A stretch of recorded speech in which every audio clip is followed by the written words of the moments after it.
Hello tout le monde, j'espère que vous allez bien. Aujourd'hui je vous retrouve dans une nouvelle vidéo assez spéciale. Enfin oui, parce qu'on débute la semaine de l'horreur 2020. On a changé de fond, je suis descendue en bas parce qu'au-dessus c'est un calvaire. En fait c'est l'enfer, il fait beaucoup trop chaud donc du coup je suis descendue en bas. Raison pour laquelle je parle pas fort, raison pour laquelle vous pouvez entendre du bruit. Voilà. Bref, donc on va commencer. Donc aujourd'hui, on fait le tag. Je fête Halloween avec des personnages de romans. Donc du coup, bah voilà. Alors, on débute avec une vidéo livresque.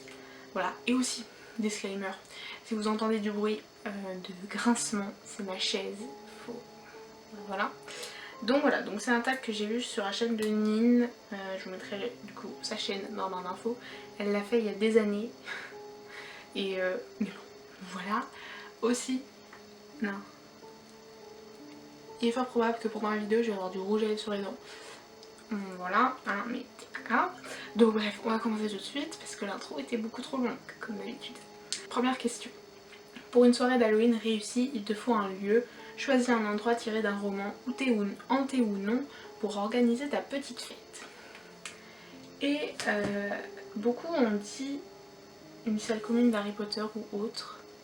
Personnellement, j'ai pris le cimetière de l'étrange Noël de l'étrange Noël de Monsieur Jack, non. L'étrange vie de Nobody Owens, c'est mieux. De Neil Gaiman aux éditions Le Livre de Poche. Parce que bah, c'est un cimetière et je pense que les fantômes à l'intérieur pourraient mettre une ambiance de malade. Et il y a beaucoup trop de trucs mystérieux à l'intérieur de ce cimetière. Donc vraiment, celui-ci je pense qu'il est très bien. Donc le cimetière pour lui. Pour animer ta soirée, il te faut bien évidemment quelques invités.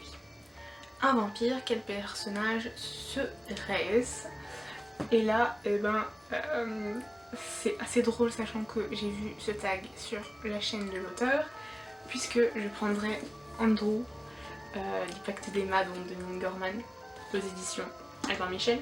Parce que voilà, bon après avec son air arrogant, je sais pas si ça va passer avec tout le monde, mais je pense qu'il pourrait quand même mettre de l'ambiance.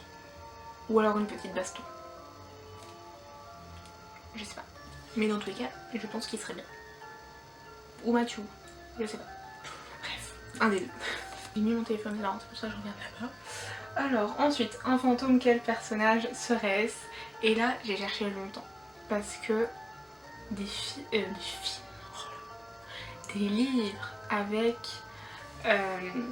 des fantômes, j'en ai pas lu tant que ça. J'ai Rouge Ruby qui est là-haut en anglais que j'ai pas encore lu. J'ai vu les films, mais voilà. Mais au final j'ai trouvé et j'ai pris les jumelles dans Shining de Stephen King aux éditions Le Livre de Poche. Parce que, mais elles sont tellement creepy, les sœurs jumelles là-dedans.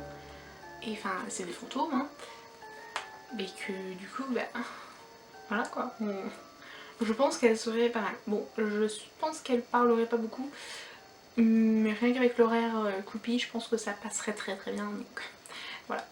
Ensuite, un sorcier, quel personnage serait-ce? Et là je pense que sans grande surprise, et comme tout le monde qui a fait ce tag, tout le monde a pris Magnus Bane de The Mortal Instruments de Cassandra Clare.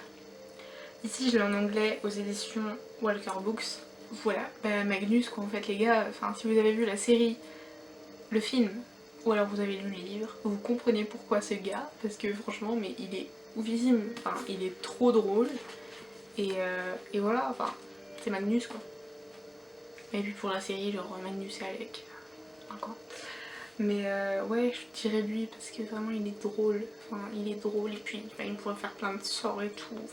Bref, voilà, je prends lui. Ensuite, pour ma petite soirée, il nous faut un loup-garou. Et du coup, qui ce serait? Et là, j'ai cherché longtemps.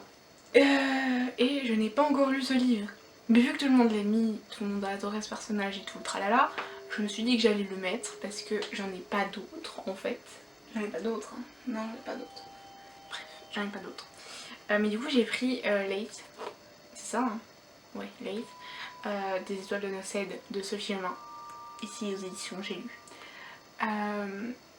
Donc ouais, je l'ai pas lu, mais vu que tout le monde le prend, tout le monde dit que c'est un amour, tout le monde dit qu'il est adorable et tout, bah bah voilà quoi, je suis un mouton pour ça. Donc ouais, Lace en loup-garou parce que j'ai pas mieux. J'aurais pu dire, voilà, on va me le sortir, j'aurais pu dire Jacob de Twilight qui sont là-haut, là-haut dans mes onglets, mais je les ai pas lus non plus. Et puis enfin ça fait cliché quand même, genre prendre Twilight, c'est du vu et revu, donc on va prendre Lace, et voilà. Ensuite, on parle, là on va dans le gros, et j'ai cherché, et j'ai hésité longtemps, parce que je me suis dit, j'ai pas envie qu'ils nous bouffent non plus, tu vois, ma soirée non plus, donc voilà. Mais quand je me souvenais de cette question, et je me suis dit, oh, faut que je prenne lui, c'est obligé, franchement c'est obligé. Si vous me connaissez un minimum, vous savez que j'adore, enfin pas forcément ce personnage là parce que j'ai peur justement de ce qu'il est pour attirer les enfants.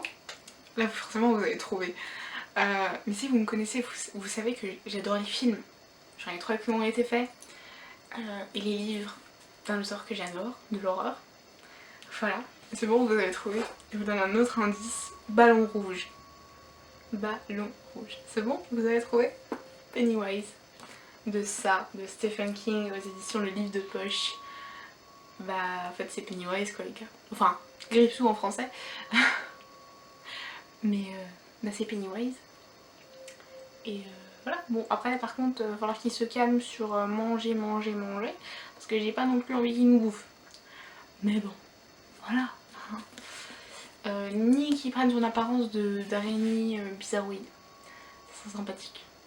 Ensuite, pour effrayer tes invités bien sûr, tes invités, tu gardes au chaud un zombie. De quel roman est-il issu?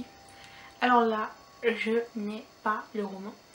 Je ne l'ai jamais lu, mais j'ai vu le film, enfin, le film adapté du roman.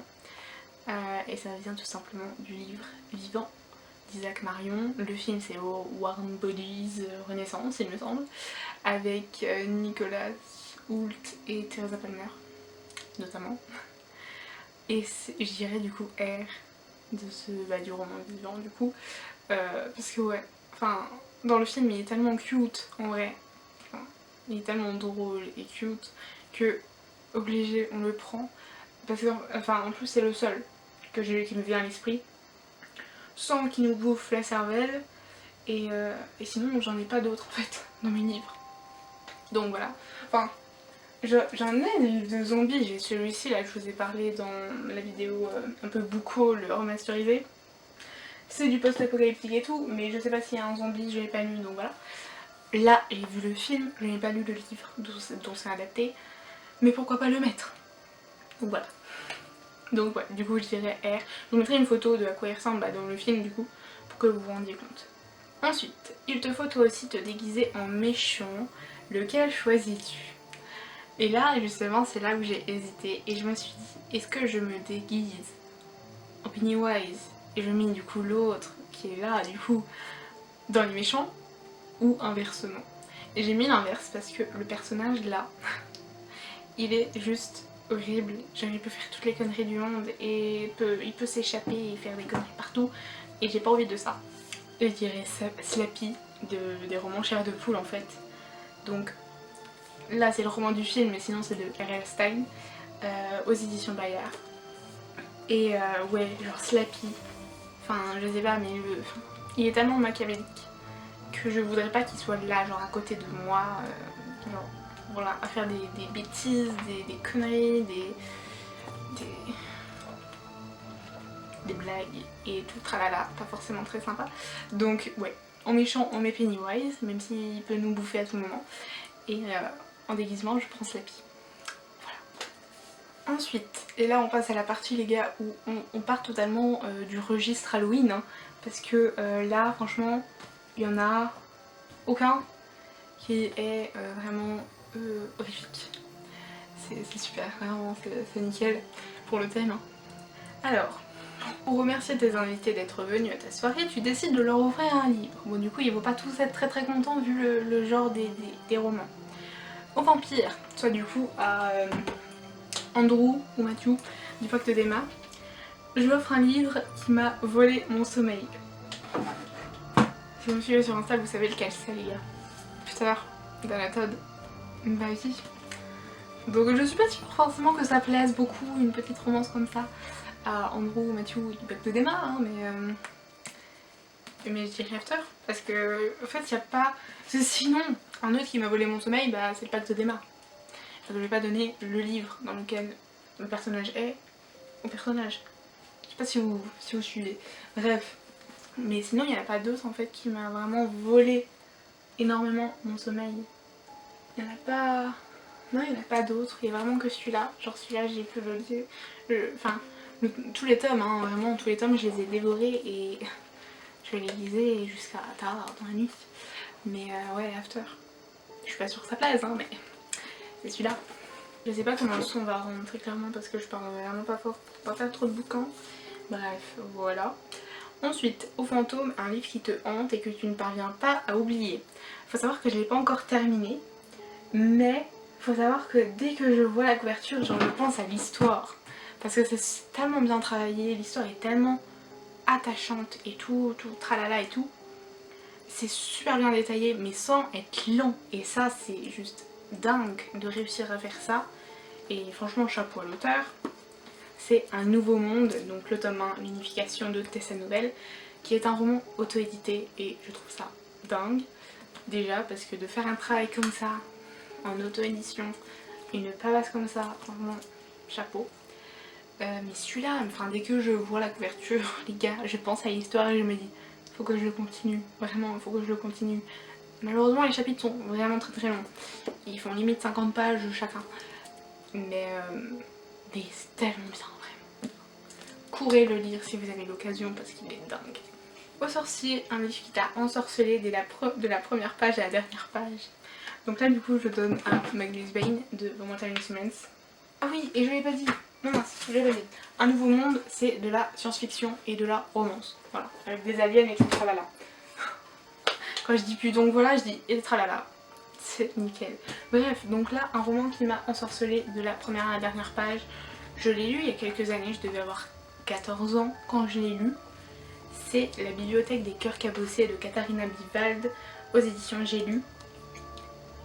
Parce qu'il est dinguissime. De la première à la dernière page, t'es genre envoûtée, genre t'es prise dans l'histoire et tu le dévores en fait. À l'époque, faut vous dire qu'à l'époque quand je l'ai lu, je me suis dit bordel, mais qu'il est long, c'est une bricasse. Alors qu'en fait bah, il fait que 500 pages quoi.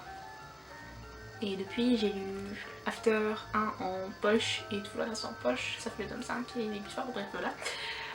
Des romans qui font 800 pages, celui-ci là qui fait plus de 600 pages. Et en fait maintenant bah, quand je le regarde je me dis bah il est petit en fait. Mais quand je le vois bah la nostalgie monte parce que je l'ai lu, ouais je dirais à 14 ans, 13-14 ans. Et à l'époque je pensais vraiment que c'était une bricasse en fait. Et maintenant je me rends compte que non pas du tout. Bref, donc ouais, vraiment celui-là il m'a ensorcelé de la première à la dernière page.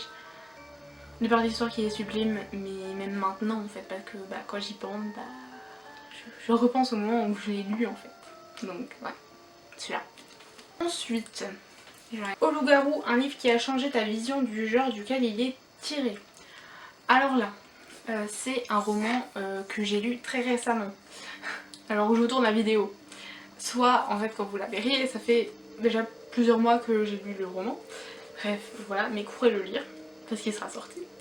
C'est Des milliers de petites étoiles flottantes de Claire de Villiers. Je sais pas comment il prononce, je suis désolée. Bref. Et donc celui-ci. D'ailleurs, je vous mets dans le petit i, et ben le live interview et blabla que j'ai fait avec l'auteur. Puisqu'à l'heure où je vous tourne la vidéo, et ben le live on le fait dans 4 jours. Donc voilà. Quand vous verrez la vidéo, ça sera sorti aussi depuis. Parfait. Bref, voilà. Mais je ferai celui-là du coup au loup-garou, soit à Lace. Donc ouais, des milliers de petites étoiles flottantes. Et en fait, c'est une fiction préventive avec une part de témoignage. Je sais pas si vous voyez, c'est pas un genre, hein. C'est moi qui viens de vous dire à peu près ce que c'était. Je sais pas dans quel genre on peut y mettre parce que c'est pas un témoignage, mais c'est une fiction par un témoignage. C'est un témoignage parti en fiction. Bref, vous avez compris. Et franchement j'ai adoré. J'en lirai pas tous les jours parce que très clairement ça fait quand même... c'est quand même dur. Mais c'est vraiment top. Donc voilà, que je préfère celui-ci. Et enfin, au méchant, soit à Pennywise. Ah, je pense qu'il va beaucoup aimer. Hein. Je pense qu'il va beaucoup aimer. Un livre que tu n'as pas aimé. Pennywise, tu repars avec La lettre de Brigitte Le Chanteur, qui est un roman auto-édité. Bah voilà, hein, tiens, cadeau. Je pense que tu vas beaucoup aimer. Mais ouais, genre Pennywise repart avec celui-là parce que je l'ai pas aimé. Donc voilà, je pense qu'il y en a d'autres que j'ai pas aimé. Il y en a pas tant que ça en vrai que j'ai vraiment pas aimé. Mais celui-là j'ai pas du tout réussi à me mettre dedans en fait. Or dès la première page j'étais pas dedans. Dès que je détournais le regard, j'étais paumée en fait dès que je reprenais. Mais enfin la fin m'a pas surprise. C'était plat tout le long. Et j'ai pas aimé en fait. J'ai pas aimé. Et voilà, mais c'est vrai qu'il n'y a pas eu vraiment de roman comme ça où j'ai pas aimé. Après voilà, je pourrais dire le tome 1 de Hunger Games et le tome 1 d'Harry Potter, et tome 2 aussi, mais parce que j'avais vu les films avant, beaucoup trop de fois, et du coup je connaissais l'histoire par rapport au film. Donc automatiquement voilà, donc c'est pas comparable en fait. Là bah c'est le livre en fait, et je n'ai pas aimé, voilà. Bref, du coup bah voilà, j'ai fini. Voici les petites piles du coup de tous les romans. Sachant qu'il y en manque 2, sachant qu'il y en a un que je n'ai pas et un que, qui est sur ma liseuse. Donc voilà. Mais du coup j'espère que cette vidéo vous aura plu. Et faut vous dire que pendant la vidéo, dans ma tête, j'ai eu une autre idée de vidéo du même style. Vous allez voir du même style, qui va du coup aussi arriver cette semaine je pense, hein, clairement. Mais du coup voilà, si vous avez lu des de ces livres, n'hésitez pas à me le dire dans les commentaires comme d'habitude. N'hésitez pas à reprendre le tag aussi. Bref, du coup moi je vous dis à la prochaine pour une nouvelle vidéo. Portez-vous bien.